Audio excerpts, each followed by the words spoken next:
Alright, so Sergey Kovalev, man, no surprise here. He destroys Blake Caparello in 2 rounds.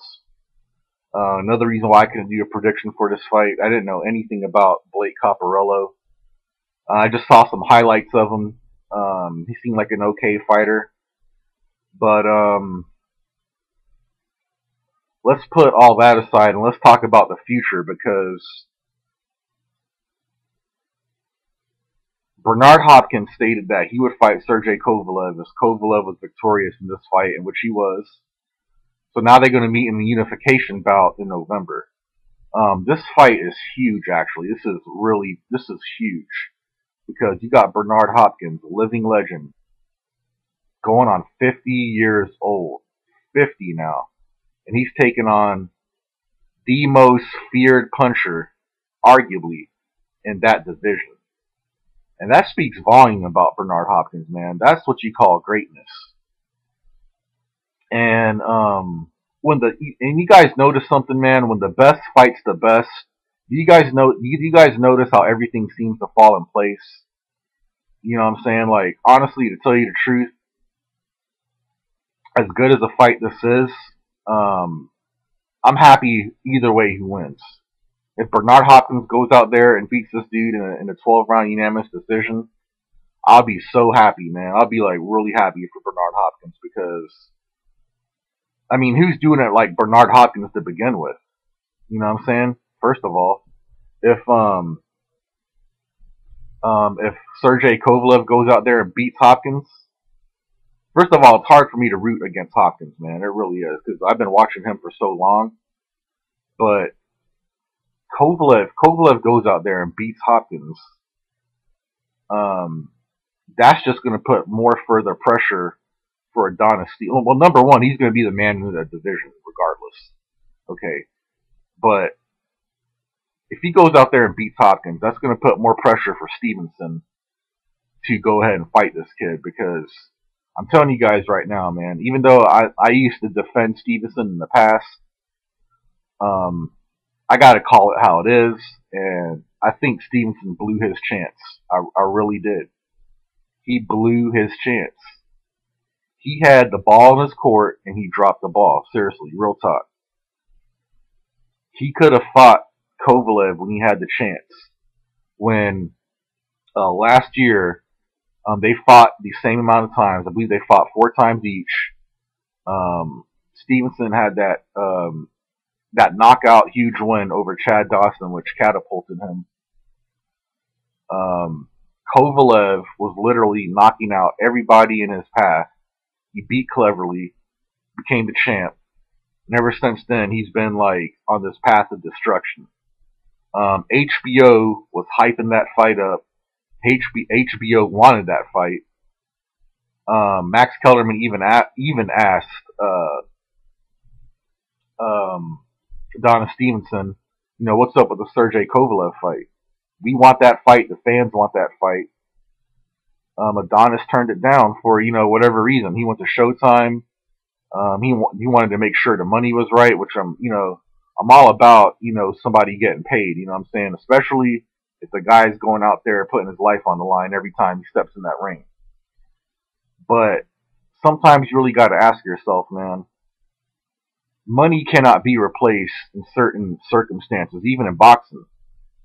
Um, Money cannot replace the fact that if when they fight in November, if Bernard Hopkins beats Sergey Kovalev, there's no amount of money that could replace the issue or replace the moment that Adonis Stevenson had that chance. Like, this could have been Adonis Stevenson's rise to glory, rise to fame. This would have put him in the limelight if he would have went out there and beat Sergey Kovalev. Now, I still think that fight is a straight down the middle 50-50 fight. But I would still slightly favor um, Adonis Stevenson because of the way how he gets his opponent's angles, um, the way how he's able to move. I think it would give some problems to Sergey Kovalev in that fight. but I would still say that fight is a straight down the middle 50-50 fight.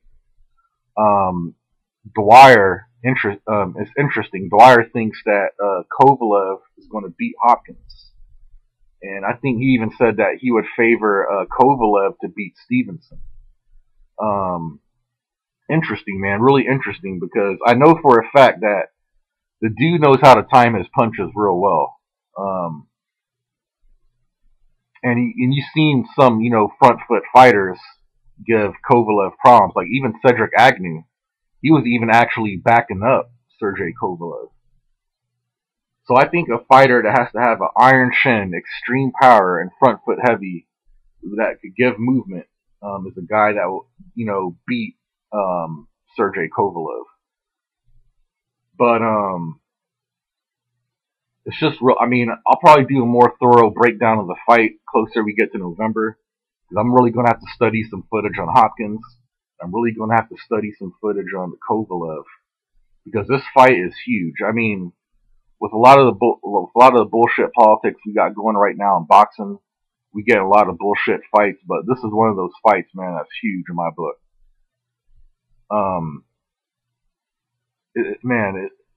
I get chills just thinking about that fight. I mean, real talk. Bernard Hopkins at 50, man, doing some unremarkable shit. It's just unbelievable, man. Really unbelievable.